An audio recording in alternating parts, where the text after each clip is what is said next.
Olá, alunos, tudo bem com vocês? Então, a proposta dessa semana de Sociologia é a gente estudar a seguinte questão: racismo científico, teorias que excluem.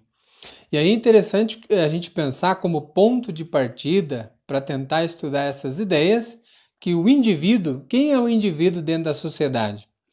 O indivíduo é todo aquele que possui uma história e que é pertencente a uma sociedade. Ele vive em sociedade. Ele aprende a conviver em grupo, a partir de processos de socialização. Ou seja, ele, em contato com a cultura, em contato com a sociedade, ele vai tendo essa troca de experiência, condicionamentos, hábitos e costumes que ele vai adquirindo. Isso seria a ideia da socialização. Os pensamentos da sua cultura são ensinados, então, como se fossem naturais, entretanto, são construções históricas. Então, até aí a gente já entendeu um pouco, né? Que pensar a sociedade é pensar que todos nós e os nossos olhares são sempre construção. Então, não há nada natural.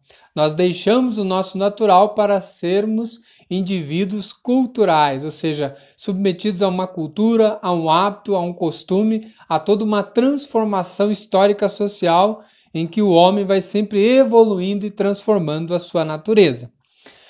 Por exemplo, o racismo não é natural. Se a gente for pensar, foi uma criação dentro da nossa história e é uma construção social que hoje em dia a gente discute, tenta desconstruir essa mentalidade construída em dado momento da história. Há quem diga desde o começo da nossa civilização, ou melhor dizendo, da própria colonização quando se fala do país Brasil. Um outro ponto que devemos também entender é a sociedade. O que é sociedade?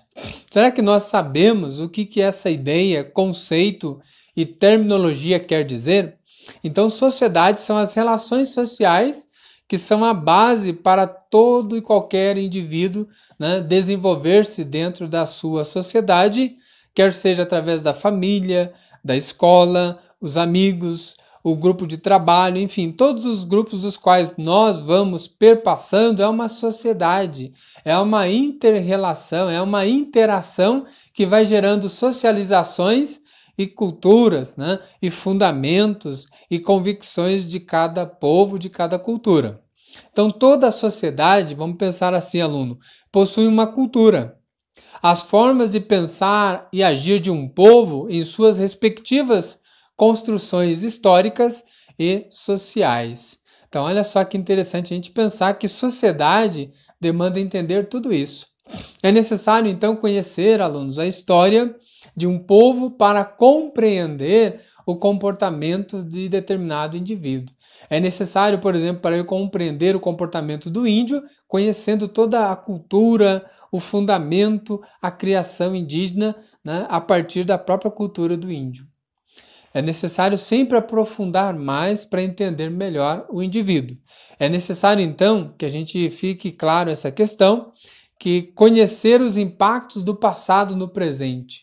O estudar a história me faz ter noção e compreensão de que tudo que aconteceu no passado, ele reflete no meu presente e eu posso projetar o meu futuro. Quais eram, por exemplo, as justificativas para a colonização no início aí, vamos dizer assim, da própria revolução social do nosso país? Aí é interessante a gente pensar que o que foi o coronelismo, né? O termo coronelismo refere-se ao domínio político, econômico, administrativo e cultural de um povo sobre o outro.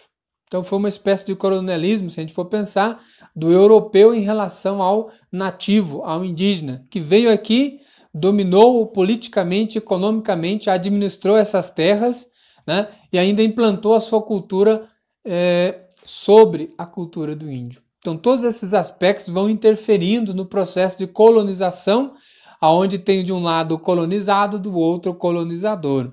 Tudo isso vai ajudando, né, e contribuindo para a formação do que somos. Alguns povos foram dizimados, outros foram escravizados. E assim a gente começa a perceber esse processo em que vão se definindo a ideia do que seria a própria ideia de uma raça superior enquanto mentalidade e uma raça inferior dentro daquele período em que foi fomentando e sendo criado ideologias. Se a gente pensar, por exemplo, a própria presença do passado, a escravidão até hoje ela tem um resquício forte na nossa mentalidade, onde alguns ainda vê a cultura ou o próprio negro como inferior, como aquele que deve ser o serviçal, aquele que deve exercer os trabalhos braçais. Por quê? Porque ainda está preso numa estrutura de mentalidade ideológica do passado, né? A gente viveu dentro da nossa história por 350 anos de escravidão, onde o negro foi escravo, né? Trabalhava forçadamente e ainda era tratado como animal. O Brasil, então, foi o país que importou mais escravos africanos. Entre os séculos XVI e XIX foram trazidas mais de 4 milhões de pessoas escravizadas direto da África. Isso é equivalente a mais de 1/3 de todo o comércio negreiro daquela época. O Brasil, então, ainda tem um dado importante, foi o último país da América que aboliu a escravidão. E aí vem a abolição, que seria uma espécie de abertura do negro, né, de soltura, a Carta de Alforria, a Lei Áurea, tudo isso vem trazer a abolição. Ele se torna livre, né? Se a gente for pensar, a abolição também foi um marco dentro da sociedade e foi o resultado da resistência da população negra ao longo de séculos, através de fugas e dos quilombos, que foram grupos de resistência em relação aí ao homem branco e à colonização. Não houve inserção social, oportunidades de emprego, direito à educação, entre outros, para as pessoas negras após a abolição. O que aconteceu é que muitos voltaram à condição de escravo mesmo sendo livres, porque eles não tiveram as mesmas oportunidades que o branco, logo que houve a abolição. Após a abolição, no século XIX, então surgiram teorias racistas e políticas de branqueamento, ou seja, que a sociedade deveria valorizar mais os brancos em detrimento dos negros. Então, alunos, é um pouco disso que a gente vai estar trabalhando dentro dessa aula, né?